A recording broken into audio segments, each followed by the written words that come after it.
এই যে এখন আমাদের আরজু ভাই এসেছেন। এখন আমাদের এগুলা আমরা এই যে প্যাকেটিংয়ের কাজ শেষ, আমরা পোলাপানকে নাস্তাও খাওয়াই দিলাম। এখন আমাদের এই প্যাকেটগুলো আমরা দোতলা ভবনে উঠাচ্ছি। দোতলা একটা ভবনে রেখে তারপর আল্লাহ যদি বাসায় ইনশাল্লাহ বেঁচে থাকি, শরীর ভালো রাখে। এই যে আমাদের শাহাবুদ্দিন ভাই কাজ করতেছে দেখুন। আমাদের রকি ভাই ছিল, ওনাকে তারেক রহমানের ত্রাণ থেকে সারা বাংলাদেশে এভাবেই ত্রাণ বিতরণ চলছে করতেছে। বন্যা কবলিত এলাকাগুলো। এই যে আমাদের হজরত দেখুন, উনি একটু কষ্ট করতেছেন, আপনারা দোয়া করবেন আল্লাহ পাক যেন আমাদের সকলের স্বাস্থ্য ভালো রাখে।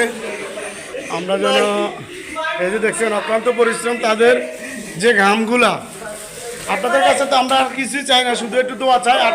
আটার প্যাকেটটা ফাটিয়ে দেবো, আটার প্যাকেটটা ফাটিয়ে দেবো, তোমরা একটু খেয়াল করো।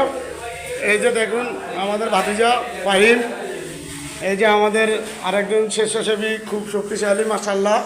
আল্লাহ পাক যেন ওনাকে খুব ভালো রাখে, সুস্থ রাখে। এই যে দেখুন,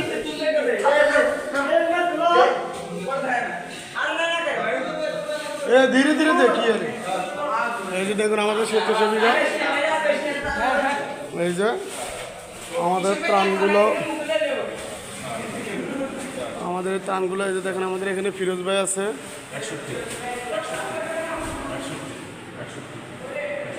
নাহিদ আছে,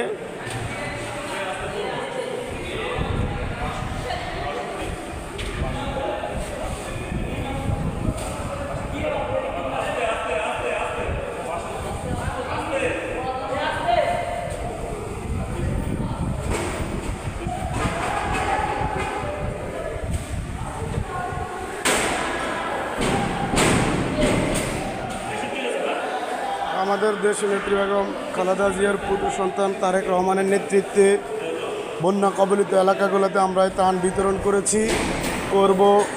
আমাদের দুপুরে খাবারের আয়োজন করেছি, আমরা দুপুরে খাবার চলে, রাতের বেলাও আমাদের খাবারের আয়োজন আছে। আমরা বিভিন্ন জায়গায় আশ্রয়কেন্দ্রগুলোতে আমরা খাবার বিতরণ করি।